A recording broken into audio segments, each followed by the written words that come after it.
Hello everyone and welcome to EduTap.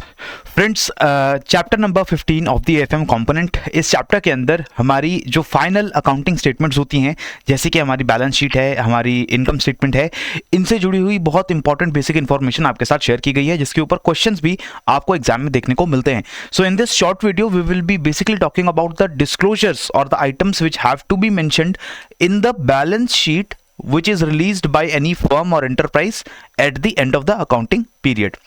तो अगर हम बैलेंस शीट की बात करें, जो फॉर्मेट है बैलेंस शीट का इन द कंपनीज एक्ट 2013, जो फॉर्मेट होना चाहिए, जिस फॉर्मेट के अकॉर्डिंग कंपनीज को अपनी बैलेंस शीट रिलीज करनी चाहिए, वो फॉर्मेट, उसका पूरा फॉर्मेट दिया गया है in the companies act itself. कहाँ दिया गया है, याद रखना है आपको, schedule 3 of the companies act and part 1।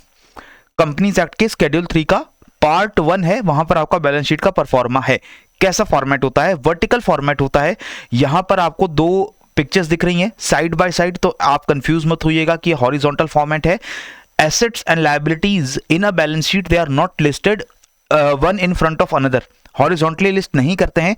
कैसे लिस्ट करते हैं? We list it in vertical format. First of all we list the liabilities, और यहां पर आपकी पूरी लायबिलिटीज आती हैं। इसके नीचे आपका ये जो पोर्शन है एसेट्स का, वो स्टार्ट होता है। But because in this on this screen I have the limitations of space, so therefore I am not showing you vertical format. ये जो एसेट्स वाला ये जो पूरा पोर्शन है, ये इसी टोटल के नीचे से आके कंटिन्यू होता है। ठीक है, तो ये वर्टिकल फॉर्मेट रहेगा, आपको याद रखना है। इसके अलावा इस बैलेंस शीट में और चीजें आपको क्या देखनी है? सबसे पहले तो the name of the company, वो आपका टॉप पे मेंशन रहता है। Balance sheet of XYZ company और XYZ फर्म। नेक्स्ट उसके नीचे आपके एक साइड पे पर्टिकुलर्स मेंशन होते हैं। फिर आपका नोट नंबर मेंशन होता है। Note number is basically notes to accounts. ये वो डॉक्यूमेंट्स होते हैं जो एडिशनल इंफॉर्मेशन प्रोवाइड करते हैं स्टेक होल्डर्स को। तो यहां पर जो भी नोट नंबर दिया गया है, जैसे कि यहां पे आपको दिखेगा note number 1 is written in front of share capital. So share capital इस कंपनी के पास कितनी है, उसकी पूरा अमाउंट जो है वो यहां पर आपको देखने को मिलता है। ठीक है, this is the amount as on 31 March 2020। इसी के साथ मैंने आपको पहले लास्ट वीडियो में ही बताया था कि हर बैलेंस शीट में, इनकम स्टेटमेंट में, हर फिगर के साथ साथ आपको पास्ट ईयर का फिगर भी दिया जाता है, ताकि अगर आप शेयर कैपिटल इस साल का यहां पर देख रहे हो तो आपको साइमल्टेनियसली लास्ट ईयर ये शेयर कैपिटल कितनी थी वो भी आइडिया मिल जाए, so that you can compare the performance with the previous year.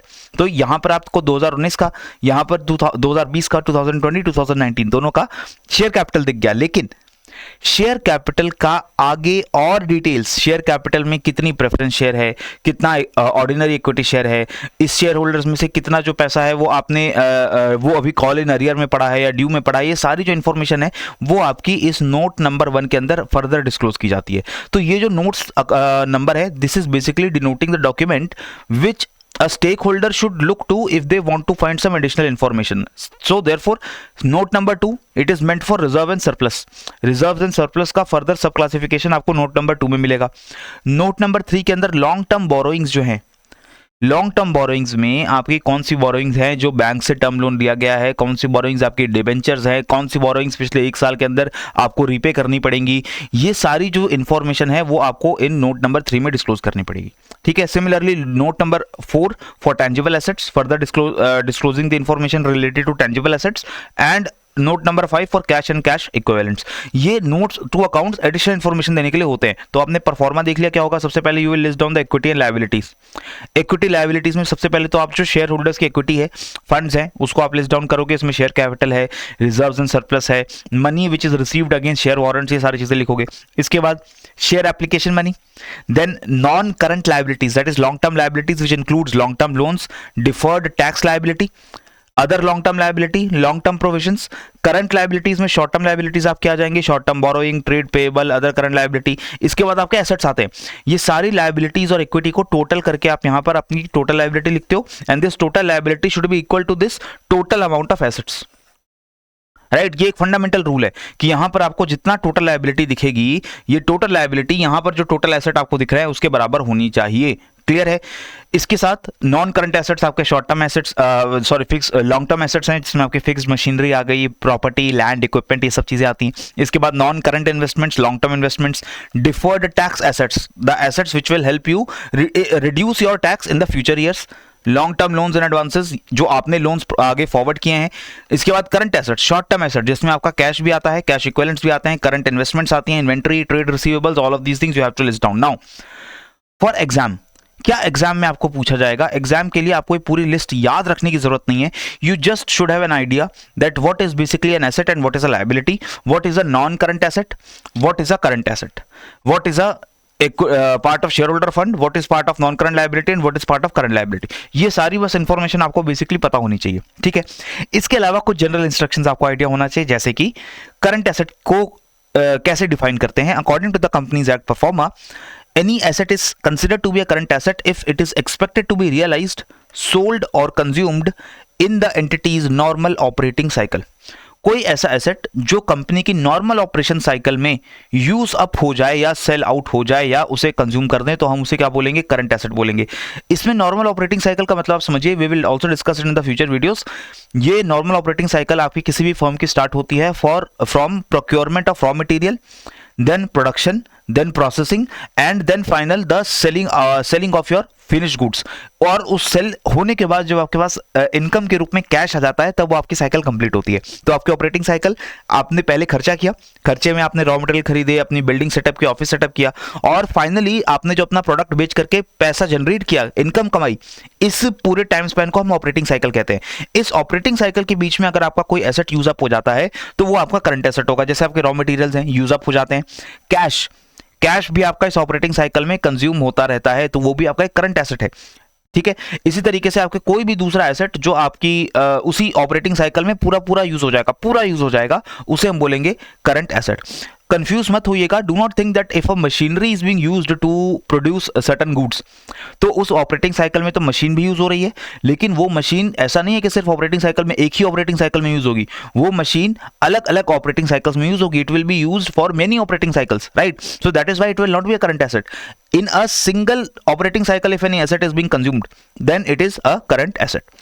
It is held primarily for the purpose of being traded. अगर कोई एसेट आपने ट्रेड करने के लिए अपने पास रखा है, तो जैसे आपकी इन्वेंट्रीज होती हैं, आपके फिनिश गुड्स हैं जो आप कंज्यूम नहीं करोगे, सेल करोगे, तो वो भी आपका करंट एसेट है. Any asset if it is expected to be realized within 12 months after the reporting date. 12 महीने के अंदर अंदर अगर उस एसेट को आप सेल कर दोगे रिपोर्टिंग डेट के बाद, तो भी आप उसे करंट एसेट में क्लासिफाई करोगे. सो अगर आप अपनी बैलेंस शीट को 31 मार्च 2024 में रिलीज करते हैं, so in the next 12 months, that is 31 March 2025 तक अगर कोई एसेट आप सेल आउट कर दोगे, तो उस एसेट को भी आप करंट एसेट के तौर पे यहां पर डिक्लेयर करोगे इन 2024 balance sheet. Okay. If any asset is a cash or cash equivalent, unless it is restricted from being exchanged or used to settle a liability. Cash और कैश इक्विवेलेंट भी आपका current asset होता है, unless it is restricted from usage. अगर उसको restrict नहीं किया है, अगले 12 महीने तक वो कैश अगर आप यूज नहीं कर सकते, तो वो करंट एसेट नहीं है. कैसे हो सकता है ये? जैसे मान लीजिए आपके पास कोई ऐसा कैश है जो आपने बैंक में डिपॉजिट करके रखा है, या आपके पास कोई ऐसा कैश है जो कहीं फिक्स हो रखा है, आपसे यूज नहीं कर सकते नेक्स्ट 12 मंथ तक, तब वो कैश आपका करंट एसेट नहीं कहलाएगा. ठीक है. इसके बाद any operating cycle is the time between the acquisition of assets for processing and their realization in cash or cash equivalents. इसको हम डिफॉल्ट 12 मंथ्स मानकर चलते हैं. जो मैंने आपको बताया, ऑपरेटिंग साइकिल का मतलब है कि आपने अपना एसेट्स खरीदे, यानी कि वो जो रॉ मटेरियल है ये सब खरीदा, उसको प्रोसेस किया, फिर सेल किया, और आपका कैश आपको मिल गया, रियलाइज हो गया आपकी इनकम. इसको हम बाय डिफॉल्ट 12 मंथ्स का पूरा टाइम मानकर चलते हैं. लेकिन depending upon the type of the industry, this operating cycle length it में वेरी. कुछ ऑपरेटिंग साइकिल जो है वो बहुत शॉर्ट होते हैं, 1 महीने या कुछ हफ्तों की हो सकती है. कुछ ऑपरेटिंग साइकिल्स कुछ इंडस्ट्रीज की बहुत बड़ी, बहुत लंबी हो सकती है. For example, if you can look at in engineering construction firms जो ब्रिजेस बना रहे हैं, रोड्स बना रहे हैं, उनकी ऑपरेटिंग साइकिल बहुत लंबी है. कई साल लगेंगे उन ऑपरेटिंग साइकिल को कंप्लीट होने में, रोड्स को बनने में, और उसके बाद कैश जनरेट होने में. लेकिन जो कुछ FMCGs होते हैं, फास्ट मूविंग कंज्यूमर गुड्स होते हैं, उनकी ऑपरेटिंग साइकिल जो है वो बहुत छोटी होती है. ठीक है. अब लायबिलिटी भी इसी तरीके से है. लायबिलिटी को current liability, short term liability कब बोलेंगे? अगर वो नॉर्मल ऑपरेटिंग साइकिल में सेटल हो जाती है, उसे आप रिजॉल्व कर देते हो, उसको आपने ट्रेड करने के लिए रखा हुआ है, या फिर वो 12 मंथ्स जो रिपोर्टिंग डेट है बैलेंस शीट का, उसके अगले 12 महीने के अंदर अंदर अगर वो सेटल हो जाएगी, या फिर any entity does not have an unconditional right to defer settlement of the liability for at least 12 months after the reporting date. अगर कोई ऐसी लायबिलिटी है जिसमें, जो लायबिलिटी में 2 पार्टीज इन्वॉल्व होती हैं, एक तो आपका फर्म जो लायबिलिटी ओ करता है, एंड द अदर पार्टी जिसके प्रति लायबिलिटी है, the liability is owed to that person, right? तो ये जो दोनों पार्टीज में अगर किसी भी पार्टी के पास अनकंडीशनल राइट नहीं है कि सेटलमेंट को 12 महीने के बाद कंप्लीट कर देंगे, तब हम उसको अगेन करंट लायबिलिटी मानेंगे. लेट अस से जो अगेन 31 मार्च 2024 को मेरे पास एक लायबिलिटी है, वो लायबिलिटी लेट से क्या है कि मैंने बैंक से एक लोन लिया हुआ है, 1 लाख रुपए का लोन आउटस्टैंडिंग है on 31 March 2024. Now, if this loan has to be repaid, this remaining 1 lakh amount has to be repaid in the next 12 months, तब तो ये मेरी करंट लायबिलिटी है, ठीक है.